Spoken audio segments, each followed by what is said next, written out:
Hello friends, कैसे हैं आप सब। स्वागत है आपका यूपीएससी एट होम प्रविशा के यूट्यूब प्लेटफॉर्म पे। हम जो यूपीपीसीएस की मेंस आंसर राइटिंग कर रहे हैं, जिसमें हमने जो टारगेट रखा है डेली 5 क्वेश्चन की आंसर राइटिंग करने का, उसी सीरीज़ में हमारा जो क्वेश्चन है वो जीएस पेपर 5 से है। क्वेश्चन को हम देखेंगे कि प्राथमिक शिक्षा संबंधी कार्यक्रमों का उत्तर प्रदेश के संदर्भ में उल्लेख कीजिए। क्वेश्चन में क्या पूछा गया है कि प्राथमिक शिक्षा संबंधी कार्यक्रमों का उत्तर प्रदेश के संदर्भ में उल्लेख करना है। तो सबसे पहले हम क्वेश्चन की फॉर्मेटिंग कर लेंगे, जिसमें हम इंट्रो, मेन बॉडी एंड जो है कंक्लूजन का यूज़ करेंगे। इंट्रो में हम क्या बताएंगे? इंट्रो में हम जो है उत्तर प्रदेश में साक्षरता की दर को बताएंगे, जो कि 67.7% है। उसके बाद में हम जो क्वेश्चन का मेन बॉडी का पार्ट है, उसमें हम प्राथमिक शिक्षा के संबंध में किए गए उत्तर प्रदेश के द्वारा किए गए कार्यों के बारे में बताएंगे, जिसके अंतर्गत जो है ऑपरेशन कायाकल्प को डिटेल में देखेंगे, समग्र शिक्षा अभियान को, कस्तूरबा गांधी आवासीय विद्यालय को के बारे में बताएंगे, मिड डे मील जैसी स्कीम के बारे में बताएंगे, स्कूल चलो अभियान के बारे में बताकर हम इसका जो है इसका मेन बॉडी का पार्ट कंप्लीट करेंगे। फिर हम कंक्लूजन देंगे, जिसमें हम समावेशी शिक्षा और शिक्षित उत्तर प्रदेश, सशक्त उत्तर प्रदेश के बारे में बताते हुए इसका निष्कर्ष के माध्यम से जो है हम इस क्वेश्चन को कंप्लीट करेंगे। तो सबसे पहले हम इसका इंट्रो देखते हैं। इंट्रो में क्या है? सबसे पहले हमने जो यहाँ पे यूपी का जो है डायग्राम बनाया है, जिसमें हम उत्तर प्रदेश की साक्षरता दर को जो है हमने डिकोड किया है। आप लोग इसको देख लीजिएगा। उसके बाद में हम इसका क्या करेंगे, हम इसका इंट्रो देंगे। इंट्रो में हमने देखा है कि वर्ष 2011 की जनगणना के अनुसार उत्तर प्रदेश की जो साक्षरता दर है वह लगभग 67.7% है। इसमें वृद्धि हेतु अनेक कार्यक्रम प्रारंभ किए गए हैं। उत्तर प्रदेश में शिक्षा का असमान जो है स्तर है। उदाहरण के लिए जनजातियों में शिक्षा की दर 50% के लगभग है, तथा साथ ही बुंदेलखंड में शिक्षा का जो स्तर है वह निम्न है। इसमें क्या बताया गया है कि उत्तर प्रदेश की जो साक्षरता दर है लगभग 67.7% है। इसमें जो है वृद्धि है, तो बहुत सारे कार्यक्रम चलाए गए हैं, जो कि हमने भी देखा था, किंतु फिर भी वर्तमान में प्राथमिक शिक्षा व्यवस्था में आधारभूत अवसंरचना की कमी, बजट में अपर्याप्त आवंटन तथा स्कूलों में आवश्यक सुविधाओं की कमी आदि समस्याएं विद्यमान हैं, जिसके कारण उत्तर प्रदेश में शिक्षा का असमान वितरण देखने को मिलता है। उदाहरण के लिए जो जनजातीय क्षेत्र हैं, जनजातियों में शिक्षा की दर 50% के लगभग है। साथ ही बुंदेलखंड में शिक्षा का निम्न स्तर बना हुआ है। तो ये हमने जो है इंट्रो को कंप्लीट कर लिया। अब हम इसका क्वेश्चन का जो मेन बॉडी का पार्ट है, इसमें हम देखेंगे कि प्राथमिक शिक्षा संबंधी कार्यक्रमों का उत्तर प्रदेश के संदर्भ में उल्लेख। तो कौन कौन से जो है कार्यक्रम चलाए जा रहे हैं प्राथमिक शिक्षा से रिलेटेड उत्तर प्रदेश में। उसके अंतर्गत जो पहला है वो क्या है? सर्व शिक्षा अभियान। इसमें क्या है?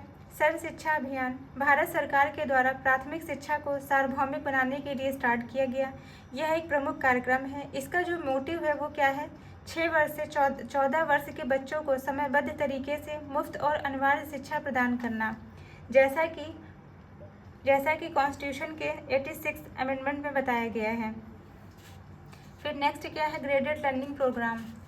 बजट 2023-2024 में उत्तर प्रदेश सरकार ने ऑपरेशन कायाकल्प को प्रारंभ किया। फिर मिड डे मील जैसी स्कीम लाई। इसके अंतर्गत इसको जो स्टार्ट कब किया गया? वर्ष 1995 से शुरू किया गया।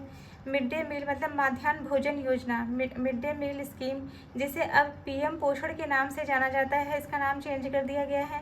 भारत में एक स्कूल भोजन कार्यक्रम, जिसका उद्देश्य स्कूली बच्चों को पोषण स्थिति में सुधार करना। यह योजना सरकारी और सरकारी सहायता प्राप्त स्कूलों में क्लास 1 से लेकर 8 तक के छात्रों को मुफ्त दोपहर में भोजन प्रदान करती है। फिर क्या है? बेसिक शिक्षा परियोजना। इसके अंतर्गत बताया गया है, बेसिक शिक्षा परियोजना के अंतर्गत यह एक ऐसी योजना है जिसका जो उद्देश्य है वो क्या है?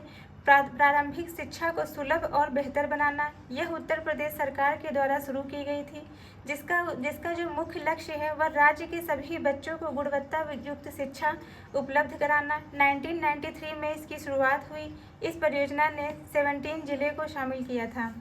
फिर क्या है? कस्तूरबा गांधी आवासीय बालिका विद्यालय।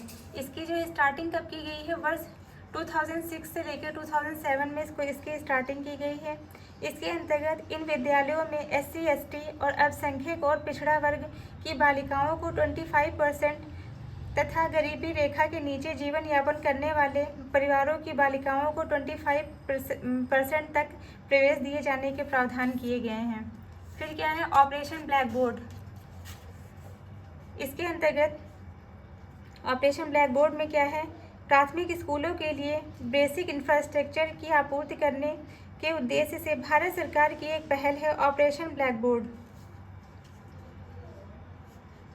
फिर क्या है स्कूल चलो अभियान। नेक्स्ट क्या है स्कूल चलो अभियान। इसके अंतर्गत यह जो स्कूल चलो अभियान जो है वो एक ऐसा कार्यक्रम है जो बच्चों को शिक्षा से जोड़ने और स्कूलों में दाखिला दिलाने के लिए चलाया गया है। यह अभियान मुख्य रूप से उन बच्चों के लिए केंद्रित होता है जो किसी कारण से स्कूल नहीं जा सकते हैं। फिर क्या है एकलव्य स्कूल।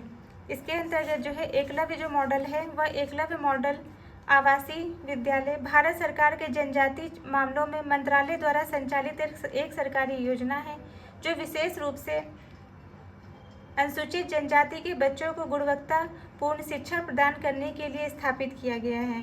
ये स्कूल दूर दराज के क्षेत्रों में रहने वाले आदिवासी छात्रों को मध्य और उच्च विद्यालय की शिक्षा प्रदान करते हैं।